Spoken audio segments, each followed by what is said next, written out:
Halo, selamat pagi. Saya Tari Andini, Digital Marketing Weaver Indonesia. Hari ini ditemenin sama Maria. Pengen ngobrol-ngobrol nih sama Kak Yesita tentang pengalamannya sebagai Corporate HR Manager Abati Group dalam menjalankan HR proses. Nah, mungkin Maria dan Kak Yesita boleh memperkenalkan diri dulu nih. Oke, thank you ya Tari. Selamat Oke. pagi semuanya. Sekarang saya sudah bersama Mbak Yesita, aku manggilnya Mbak Yesita aja ya. Pagi ini kita mau ngobrol-ngobrol nih sedikit tentang HR proses yang udah dijalanin di Abadi sendiri. Mungkin Mbak Yesita, saya perkenalkan sedikit, Mbak Yesita di sini sebagai Corporate HR Manager di Abati. Sudah bekerja berapa lama Mbak di Abati Mbak? Kalau di Abatinya sih dari tahun 2017, tapi di anak perusahaannya 2012. 2012, Lumayan oke lama kita lah. tarik mundur. Mm-mm. Lumayan lama banget ya. Lumayan. Oke, mungkin kita bisa langsung aja nih Mbak, mulai dari bisa dijelaskan dulu nih sebetulnya Abati itu, tadi kan Mbak Sita bilang di Abati tapi ada anak perusahaannya juga. Nah sebenarnya Abati itu bergeraknya di bidang apa sih? Oke, Abati itu holding company, Mbak Maria dan Mbak Tari. Jadinya kita bilangnya biasanya Abati Group. PT-nya PT Abati Sisidarta. Nah, di bawahnya Abati Group ini, memang karena holding kita ada beberapa main bisnis yang ada di Abati Group. Pertama itu trading chemical, raw material chemical industries, itu di dalamnya juga ada supply chain, warehousing, dan sebagainya. Kemudian yang kedua kita ada hotel and resort, yang ketiga kita ada properti, perumahan di lokasinya ada di Cirebon dan di Purwakarta. Kemudian yang keempat kita ada manufacturing juga gitu. Jadi 4 lini bisnis utamanya Abati seperti itu. Dan sejauh ini memang kalau di Abati Group perusahaannya ada belasan lah ya. Dan ya itu balik lagi karena HR-nya itu kita corporate sehingga terpusat di holding. Walaupun ada di hotel terutama, dia punya HR-nya sendiri, cuma tetap koordinasi juga sama holding gitu. I see, Kurang berarti lebih gitu, Mbak. seperti kurang lebih seperti itu ya. Berarti karena tadi kan kita sebut mungkin jadi Abati ini multi industri ya, beragam banget mulai dari trading, terus mencolok lagi bisa ada hotel dan resort, ada properti juga, bahkan ada manufacturingnya juga.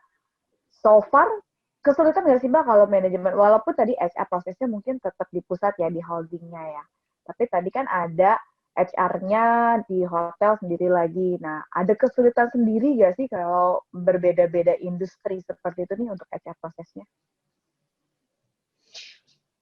Pasti iya, karena memang kalau di HR proses kan harus mengikuti industrinya masing-masing ya, Hmm. regulasinya gitu, orang-orangnya, daerahnya, karena kan daerahnya juga beda gitu kan. Mhm. Kebijakan-kebijakan para setiap BOD atau manajemen di masing-masing, ya itu challenge-nya sih. Kalau di corporate seperti itu, challenge corporate HR ya, Mhm. di Abati Group seperti itu. Sehingga dari sekian banyak regulasi yang ada, berbeda-beda setiap company gitu ya, tapi tetap merujuk ke undang-undang sih, cuman kan aplikasiannya Mhm. beda-beda. Nah, itu mesti bisa diwadahi I gitu. see. Kurang lebih gitu. Oke, oke. Nah, dari kewalahan yang berbeda-beda ragamnya itu, apa sih dampak yang paling besar nih, Mbak, dari hal tersebut? Dampaknya otomatis regulasinya beda-beda gitu. Jadi kita Iya. yang di HR tuh udah harus tahu, oh treatment di company A seperti apa, di company B seperti apa, di company C gimana gitu ya. Mungkin secara jumlah employee kita tidak terlalu banyak. Let's say dari beberapa belas company ini kita kalau kasarnya kita nggak sampai 500 paling banyak gitu ya, keseluruhan company. Tapi karena kita berbeda-beda jenis industrinya, sehingga yaitu semua orang-orang yang ada di HR harus paham Hmm. dampaknya itu. Kita harus menguasai semua regulasi yang ada di setiap jenis industri Mhm. ini, begitu. Dan harus tahu juga kalau misalnya ada suatu case di company A, treatmentnya bisa jadi di company B Hmm. berbeda gitu. Mhm. Ya, challenge-nya lebih ke situ sih. Terus kemudian dalam penentuan target-target itu kan juga berbeda pada akhirnya. Mungkin kalau di company lain ada company yang karyawannya bisa sampai ribuan gitu ya, tetapi targetnya kan karena dia satu company tapi besar, targetnya satu gitu di ujung gitu ya. Kalau kita di sini ini beda sendiri, ini beda. Nah, HR harus bisa memfasilitasi itu dari performance management-nya, proses pengembangan karirnya gitu ya. Walaupun Abati Group sendiri sebagai holding juga punya target khusus gitu. Tapi memang kita harus support semua bisnis yang ada di bawah. Ya dampaknya kita extra effort lah yang di atas harus bisa support. Nggak dampak sih. Iya, itu lebih ke ya tanggung jawab pekerjaannya begitu. Jadi corporate HR seperti Mbak Sita dan tim ini mesti bisa memahami HR regulasi di setiap industri-industri tadi ya. Nah, cara mengatasinya gimana? Mungkin bukan mengatasi ya, gimana caranya bisa memenuhi ini untuk menjawab atau menjawab dari challenging yang tadi itu tuh, Mbak? Apakah di HR corporate itu akan diadakan training masing-masing tentang industri masing-masing atau gimana nih biasanya? Iya, kebetulan kita kan memang di corporate HR tuh kita ada fungsional. Jadi misalnya rekrutmen ada sendiri, career development ada sendiri, personalia ada sendiri, OD ada sendiri, organization development. Tapi di sisi lain kita matrix. Jadi si orang yang ada di rekrutmen ini pegang rekrutmen plus pegang PIC untuk company yang mana. Kebayang ya. Jadi si A itu fungsinya kan dia di rekrutmen. Tetapi dia person in charge di PT mana.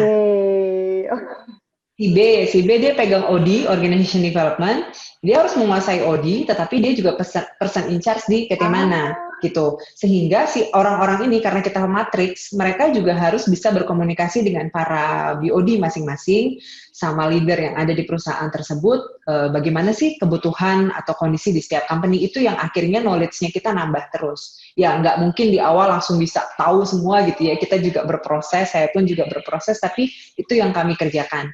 Nanti kemudian kami setiap minggu, terus ada juga bulanan, itu kita pasti kan diskusi, meeting, semuanya cerita tuh tentang PTA kondisinya begini, dari rekrutmennya ini segala macam ceritaan, jadi semuanya tahu.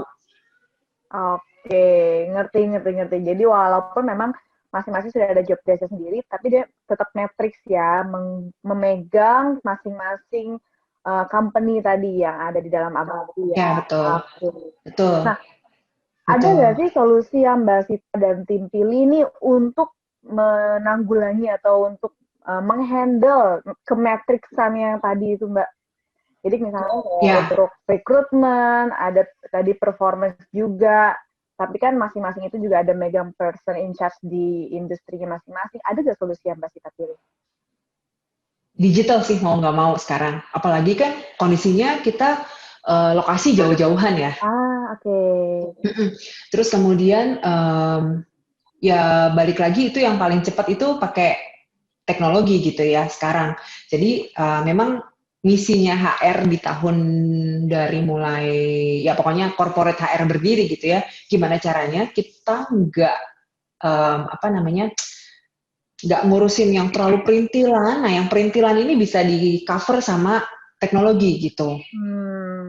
Jadi kayak misalnya sesimpel kalau misalnya kita bolak-balik kan karyawan suka nanya nih, Mbak gimana sih caranya ngajuin cuti? Mbak cuti saya gimana sih? Berapa? Segala macam deh. Mbak kalau sakit gimana? Kalau saya nggak dapat surat gimana? Kan sesimpel-simpel gitu ya.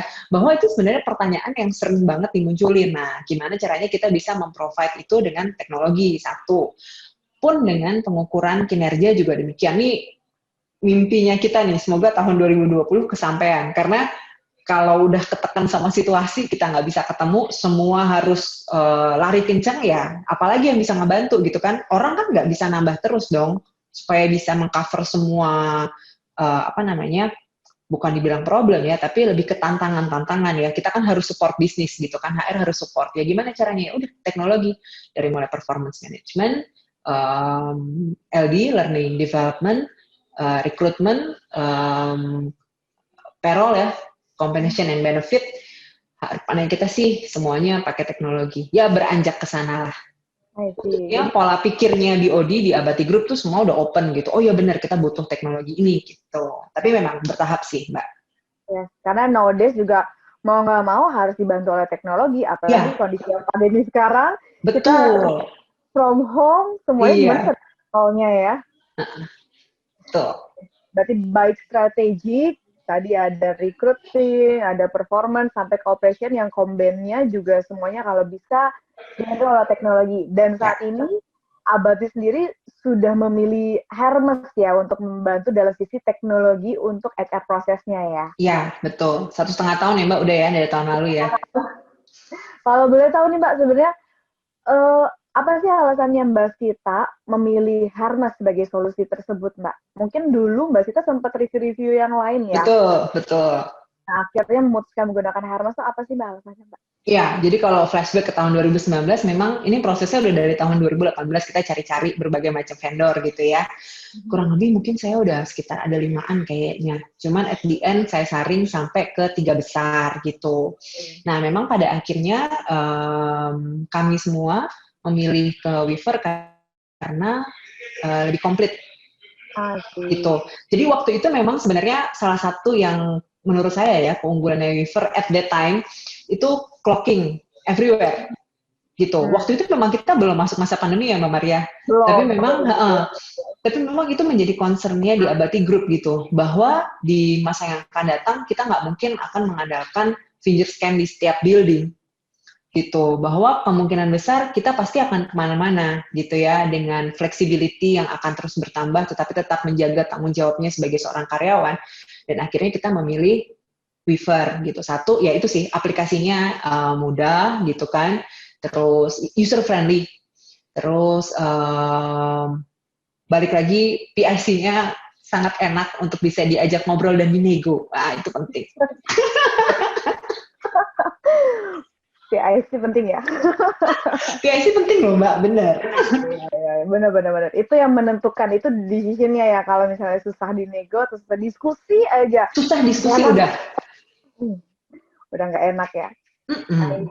I see. Berarti Mbak Sita udah punya future dream nih. Padahal waktu itu kan mungkin belum pandemi ya, clocking by mobile mungkin belum terlalu kepake di banyak company, tapi sekarang semua pada rebutan cari, Mbak. Oh gitu ya? Weaver ngerasain juga ya? Mbak Sita untungnya udah punya duluan ya. Oh iya, kita udah punya. Jadi begitu pandemi bulan Maret keluar, maksudnya kita mulai work from home, saya waktu itu diskusi sama BOD, udah kita keluarin Juknis aja. Iya Bu, saya ngusulin clocking, kita udah bisa pakai Hermes. Semua bisa sih, bisa. Jadi semua company bisa pakai. Mantap kalau kayak gitu. Di mana aja, daerah manapun bisa ketahuan. Mbak Sita, kalau misalnya nih kita berandai-andai ya, kalau misalnya dulu 2018 ke 2019 itu Mbak Sita belum ketemu atau sampai sekarang belum pakai Hermes nih, kira-kira apa Mbak yang akan terjadi di Abati, Mbak? Obsesiku berantakan. Iya, karena sebenarnya balik lagi sih, Kak, di masa sekarang ini kita tuh penting banget, yaitu semua karyawan kan diberikan tanggung jawab, diberikan kebebasan yang bertanggung jawab seperti itu. Karena kan kita nggak mungkin ngumpul semua di kantor ya. Nah, yaitu balik lagi clocking sekarang kalau aku belum pernah cerita ke Mbak Maria nih. Jadi dimulai pertengahan tahun ini kita mulai ketat. Semua harus pakai clock in dan clock out. Jadi harus tertib, karena kalau misalnya mereka lupa mereka ngisi DD, kita nggak terima. Oh gitu. Ya, karena harus clocking. Kenapa? Karena kalau misalnya kita pun nanti ada audit dari luar gitu ya, kita kan bisa ketahuan jam kerjanya bisa lebih jelas. Di mana dia clocking kita tahu. Nah, jadi kedisiplinan karyawan itu juga bisa dibentuk dengan si mobile clocking ini. Kalau misalnya sampai ada karyawan yang nggak clocking, nah itu penegakan disiplin akan keluar. Seperti itu. Karena memang kita kan fasilitasnya kalau di Hermes kan cukup banyak ya. Mobile clocking bisa clock in, clock out. Kalau misalnya lupa bisa override. Betul. Kan memang kita kasih batas waktu, batas override-nya 1 minggu. Kalau misalnya lewat dari batas 1 minggu, masih bisa mengajukan via email gitu ya. Maksudnya kita memberikan berbagai macam ruang gitu. Kalau sampai lupa juga pas perhitungan payroll, ya udahlah. Dianggap absen ya. Mangkir. Iya. Ya, berarti kedisiplinannya memang lagi diterapkan nih ya, berarti per tahun ini ya, per tengah tahun ini ya. Sebenarnya ya, kedisiplinan sih terus-terusan, cuman ini yang lebih peningkatan tanggung jawab ya. Kamu diberikan kebebasan, ada yang bisa work from home gitu kan. Nah ini tetap harus bisa disiplin juga, tanggung jawabnya dijaga seperti itu. Oke, berarti apa sih Mbak sebenarnya efek nih yang paling terasa banget setelah menggunakan Hermes 1,5 tahun ini? Mungkin tadi untuk absensi ya, Absensi rapi, iya. jadi lebih rapi ya. Ada hal lain ya Mbak? Hal lain, semua penggajian bisa sentralisasi. Benar-benar. Jadi berbagai macam PT itu semua dulunya kan masih masing-masing company ya. Kalau sekarang semua tersentralisasi di holding. Oke. Kalau boleh tahu Mbak, tadi kan ada berbelasan company ya yang ada di entity lah yang ada di Abati ini. Lokasinya tuh di mana-mana aja sih Mbak?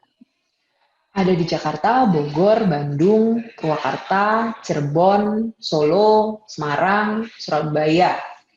Ya. 8 lokasi ya? Ya. Berarti 8 lokasi yang berbeda, kemudian entity pun yang beda industrinya, akhirnya sekarang bisa di-cover baik payroll-nya di dalam holding terpusat di Abati Group ya? Iya, dan penarikan absennya kan mudah ya. Jadinya lebih cepat. Oke, jadi lebih cepat ya dibandingkan dulu mungkin masih manual, tahapannya lebih panjang ya. Jadi itu efek yang sangat membantu menggunakan Hermes saat ini ya Mbak Sita. Betul, proses payroll-nya lebih cepat. Secara lebih cepat. Jadi kita ya bukan berarti kita jadi nggak mau pakai orang ya, tetap ada orang. Cuman paling nggak pengendalian cost di people kita bisa alihkan ke teknologi itu. Asik, keren banget sih. Mbak Sitanya juga memang open minded apalagi tentang teknologi, itu udah keren banget sih. Berasa banget jadinya sekarang manfaat transformasi digitalnya di Abati ya Mbak. Thank you. Mbak Maria ini juga bantuin loh. Aku bantu di awal-awal doang. Oke Mbak Sita, thank you banyak nih udah meluangkan waktunya buat berbagi pengalamannya ke kita, berbagi mengenai keluh kesahnya dulu seperti apa, menghandle entity yang banyak sekali industrinya, beragam sekali industrinya di Abati, bagaimana dulu dengan 8 lokasi terpisah, akhirnya sekarang bisa terbantu oleh Hermes. Kita terima kasih banyak juga sudah tetap menggunakan Hermes. Waktu dan tempat saya kembalikan ke Tari, silakan Tari. Sama-sama ya Mbak Maria. Terima kasih juga. Terima kasih. Oke, terima kasih Maria. Wah, seru banget ya ngobrol-ngobrolnya bareng Kak Sita dari Abati. Terus ngelihat pengalaman ini emang udah seharusnya ya bisnis saat ini tuh mulai bertransformasi ke digital, terutama untuk HR proses. Nah, karena di tahun 2021 aja, bisnis dari berbagai sektor udah mulai meningkatkan employee experience. Jadi, yuk bertransformasi bareng kita. Oke, segini dulu ngobrol-ngobrolnya seputar digital transformation hari ini. Tunggu konten kita berikutnya. Bye-bye. Bye-bye. Bye-bye.